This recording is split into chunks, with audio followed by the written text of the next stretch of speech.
Hello and welcome everyone to the Polity Primer series of Drishti IAS English. I am Pragya with you today. In the Polity Primer, we were discussing the major constitutional amendments that have happened in our Indian Constitution. And in our today's discussion, we will be revising those major constitutional amendments in one video. So let us begin our discussion for today. The points of discussion of our today's session are: firstly, we'll have an introduction and then we'll be revising the major constitutional amendments in our Indian Constitution. So, if I talk about the introduction of our today's topic, as we all know that Constitution of India is a living document. It is a dynamic document. It has the capacity and capability to change itself as per the changing society. It is not a static document, and for bringing any kind of change in our Indian Constitution, we have given amendment proceedings or amendment procedure in the Indian Constitution, and that is why it is a very dynamic document. It is not a static document. And under which article of our Indian Constitution the amendment procedure is given? It is given under Article 368 of the Indian Constitution, which talks about the amendment of our Indian Constitution, and it gives the Parliament the power to amend our Indian Constitution as and when required. But as per the judgment of Honorable Supreme Court of India in the Keshwanand Bharti case, the Parliament, by exercising its amendment power, cannot amend the basic structure of our Indian Constitution or the foundational stones of our Indian Constitution. Now, let us revise the important constitutional amendments one by one. So, the first important amendment was the first constitutional amendment, and when this amendment was carried out, we recently got independence, okay, and there was a idea of creating a welfare state for the Indian people. We wanted to abolish the zamindari system. We wanted to have land reforms in the Indian society, and that is why we brought this first constitutional amendment. So, it talks about the welfare of socially and educationally backward classes. It also adds the 9th schedule in our Indian Constitution, and whatever laws that were added to the 9th schedule were not available for judicial scrutiny. Then it also added Article 31, 31A, 31B, with the aim of having land reforms in our country, with an aim of having the abolishment of zamindari system in our country. Moving forward to the 7th constitutional amendment. So, the concept of a joint high court for 2 or more states was presented, and this constitutional amendment also abolished the part A, B, C and D states and reorganized the states on linguistic basis. So, basically 14 state and 6 union territories were constituted by the 7th Constitutional Amendment Act. It also led to the establishment of union territory. It also extended the jurisdiction of high courts to union territories, and it also talked about having additional and assistant judges in the high courts. Moving forward to the 9th Constitutional Amendment, it facilitated the secession of Indian territory of Berubari Union located in West Bengal to Pakistan as provided in the Indo-Pakistan Agreement, famously known as the Nehru-Noon Agreement.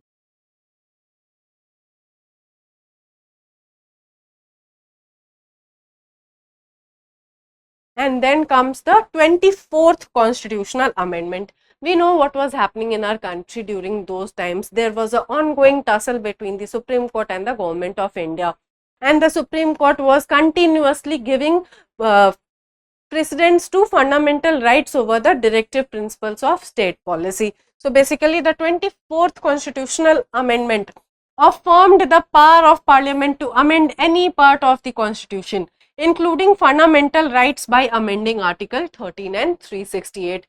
And the major decision which led to the 24th Constitutional Amendment was the Golaknath case, in which it was held that the Parliament was not empowered to amend the fundamental rights of our Indian Constitution. And as you all know, right to property was also very problematic at that point of time, because it was a fundamental right. It was not a constitutional right, and that is why the government was finding it very difficult to snatch the properties or to take the control of the properties in their hands to establish a welfare state. Okay, and it also made it compulsory for the president to give his assent to a constitutional amendment bill. Moving forward to the 26th constitutional amendment, and it led to the abolishment of privy purses. Then the 38th constitutional amendment made the declaration of emergency by the president non-justiciable in nature. It also made the promulgation of ordinances by the president, governors and administrators of union territories non-justiciable in nature. Basically, the government at that point of time wanted to have emergency imposed despite of any conditions. They did not want any kind of judicial scrutiny of the imposition of national emergency or state emergency, okay, or any kind of emergency. And that is why they brought this 38th Constitutional Amendment Act, and through this any kind of proclamation of emergency was made non-justiciable, and the ordinance making power of the president, governors and lieutenant governors or the administrator of union territories was made non-justiciable in nature. Moving forward, it also empowered the president to declare different proclamation of national emergency on different ground simultaneously. Then comes the 39th Constitutional Amendment. It curtailed the Supreme Court's jurisdiction in matters related to the election of president, vice president, speaker of the Lok Sabha, etc. Moving forward to the 42nd Constitutional Amendment. Due to the changes made by this amendment in our Indian Constitution, it is known as the mini constitution because it made huge changes in our Indian Constitution. It tried to change the face of the whole constitution, Indian Constitution, okay. It tried to rewrite our Indian Constitution. So basically it added the word socialist, secular and integrity in the preamble, and this is the most favorite question that is being asked in various competitive examinations, that preamble can be amended. Yes. How many times have it been amended? Only one time, that is by the 42nd Constitutional Amendment Act. Then it also introduced the concept of fundamental duties, made the president bound by the aid and advice of the Council of Ministers. It established administrative tribunals and other tribunals under Part 14A of our Indian Constitution, and for this purpose Article 323A and 323A and 323B were inserted in the Indian Constitution. Moving forward,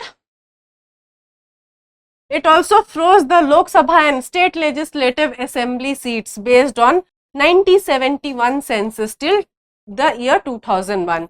It also made constitutional amendments immune from any kind of judicial scrutiny because of the ongoing tussle between the Supreme Court and the then government of India.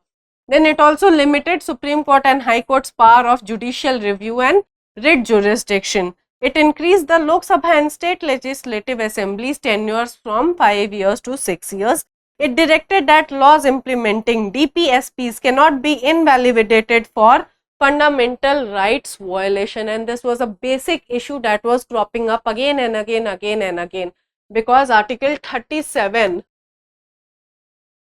states that the DPSPs are not justiciable in nature.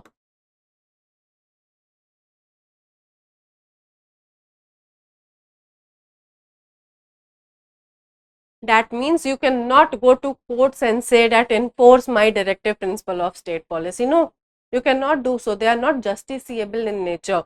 So the Supreme Court was giving preference to fundamental rights, and any kind of law which violated the fundamental rights but was made to fulfill any kind of directive principle of state policy was being declared constitutionally invalid by the Honorable Supreme Court of India, and that is why it directed that you cannot simply declare them as unconstitutional in nature.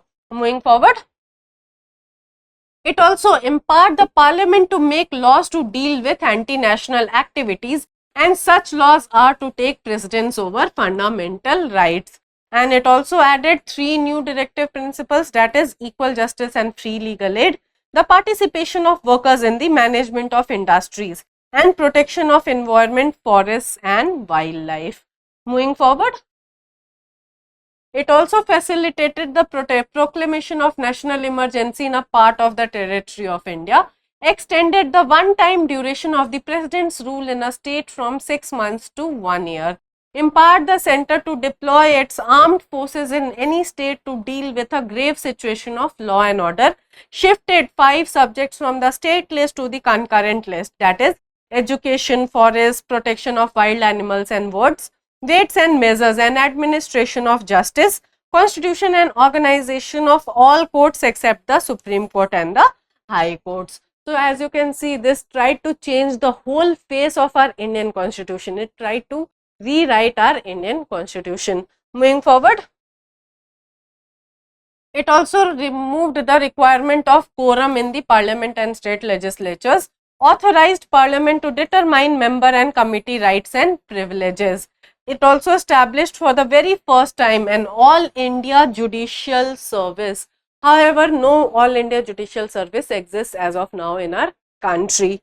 Simplified disciplinary action process for civil service servants, removing representation rights at the second stage after inquiry. Moving forward, the government at that point of time brought the 44th constitutional amendment, because 42nd constitutional amendment was considered to be a black amendment, and there was a huge pressure during at that point of time to undo the changes brought down by the 42nd constitutional amendment. So basically, this amendment reverted the Lok Sabha and state legislative assemblies term to 5 years, reinstated quorum requirements, removed reference to British House of Commons in parliamentary privileges provisions, constitutionally safeguarded publication of true reports of parliament and state legislatures proceedings in newspapers. Moving forward, empowered the president to request cabinet advice reconsideration for once. That means, although the president was bound by the aid and advice of the Council of Ministers, he could ask the Council of Ministers to reconsider their advice once. But once they have not changed the advice, okay, once they have reconsidered and given the same advice, then the president is going to be bound by that reconsidered advice. Eliminated provision granting finality to president, governor and administrators satisfaction in issuing ordinances, restored some of the powers of the Supreme Court and High Courts, especially dealing with the elections of president, vice president, speaker of the Lok Sabha, etc. Moving forward, replaced the term internal disturbance by armed rebellion in respect of national emergency, because national emergency was proclaimed by the then government citing internal disturbances, and that is why it completely replaced this word internal disturbance by armed rebellion. Then made the president to declare a national emergency only on the written recommendation of the cabinet. So the prime minister could not ask the president that yes, there is an internal disturbance or there are other grounds and now you declare the emergency. No, now declaration of any kind of national emergency requires the written recommendation of the cabinet. Okay, you cannot do it at the sole authority of the prime minister. It made certain procedural safeguards with respect to a national emergency and president's rule. In fact, it also added 3 new restrictions to freedoms given under Article 19 of our Indian Constitution. Moving forward to the 52nd Constitutional Amendment, we also know it as the Anti-Defection Law. Added 10th schedule which deals with the Anti-Defection Law. So it was added in our Indian Constitution to curb the horse trading of ministers. So if any minister is found to be defecting against his own party, he can be disqualified from being a minister. Then comes the 65th and 89th constitutional amendments, which talk about the establishment of NCSC and NCST as a one body, and it inserted article 338 of our Indian constitution. But the 89th constitutional amendment bifurcated this one body, that is the NCSC, NCST, into two bodies. First is the NCSC, okay, and then the second is the NCST, and it also added articles 338A and 338B in our Indian constitution. So this is the significance of the 65th and the 89th constitutional amendment acts, that they give constitutional status to the National Commission for Scheduled Caste and Scheduled Tribes. Moving forward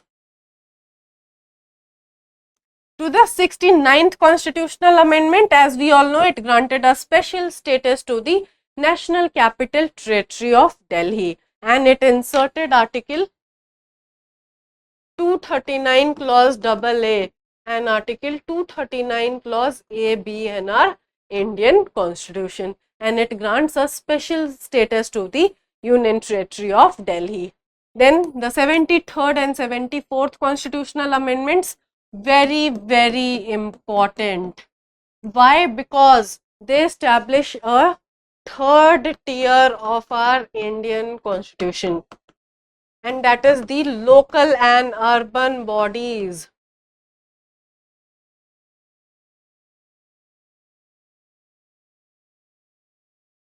So they added part 9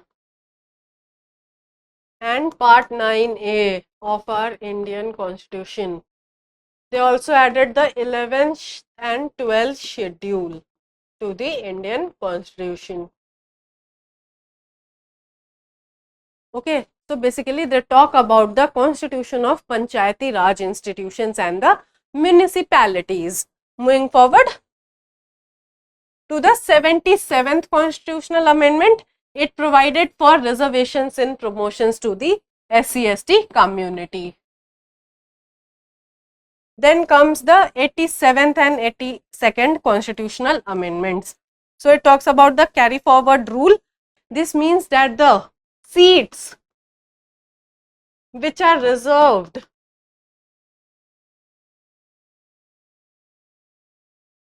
for the SC and ST community, if left vacant, cannot be filled by the general candidates. They will be carried forward to the next year. Then it also provides for relaxation of qualifying marks in various competitive examination. In fact, it also talks about relaxation of standards in various departmental examinations. Moving forward to the 85th constitutional amendment, it provided for consequential seniority in the case of promotion by virtue of rule of reservation for the government servants belonging to the SC and ST group with retrospective effect from June 1995. So what is this consequential seniority? For example, there are three candidates A, B and C. A is from the general category, B is from the SC category and C is from the ST category. For example, they have the same joining date.